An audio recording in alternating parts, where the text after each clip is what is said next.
Joined now at the intermission by Screaming Eagles forward Tyler Hylland. Tyler, club coming off a 4-game road trip. You're 8 games into the season. How do you think things are going so far? I think we had a hot start, kind of slowed down a little bit. Road trip was a bit tough. We had a lot of young guys, first long road trip. Just looking to get hot again and get back on a streak. Tell us about being a 19-year-old on a young team this year, one of the youngest teams in the league.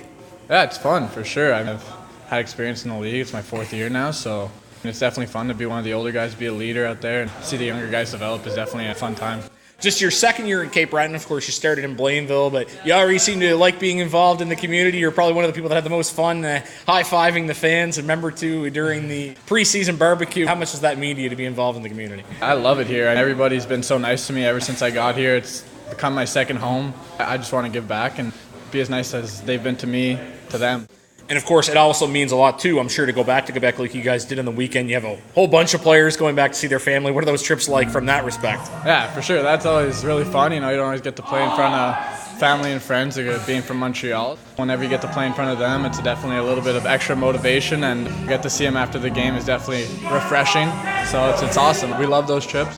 Before you played in the QMJHL, of course, you play midget ranks. You end up winning a midget championship in Quebec. Tell us all about that. That was awesome. That was probably one of the most thrilling times, if not the most thrilling time in my hockey career.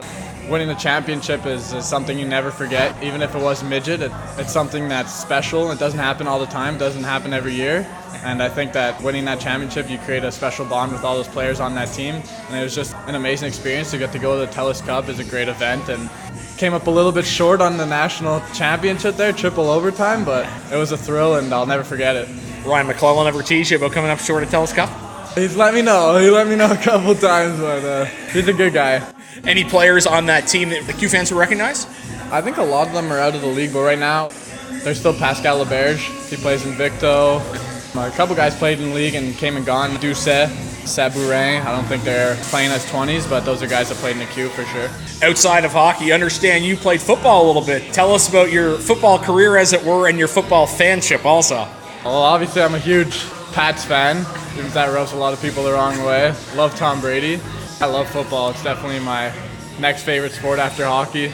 I played a lot of it when I was growing up. I was actually pretty good at it, and it's always fun when the NFL season's on, and following the Patriots and following a different sport is refreshing as well. I understand you've traveled around a lot, to Disney in particular. Is that true? That's true. My mom is a huge fan of Disney World. We've been a couple too many times, if you ask me, but it's always a fun time. Yeah, great life experience. Lastly, keeping our focus on the ice, if somebody hadn't seen Tyler Hylland play, how would you describe yourself? How have you progressed over the years? I'm an energy player, responsible on both ends of the ice. I think I'm a guy that you can trust when we're down a goal for sure, and bring the speed to the game and just energy on the forward check, and I'm responsible defensively. So, well, fans enjoy that kind of effort. Best of luck going forward with everything. Ty, thanks for this. Thank you. That was Tyler Hylland joining us at the intermission. You're listening to Carstar Cape Breton Screaming Eagles Hockey, 1270 CJCB.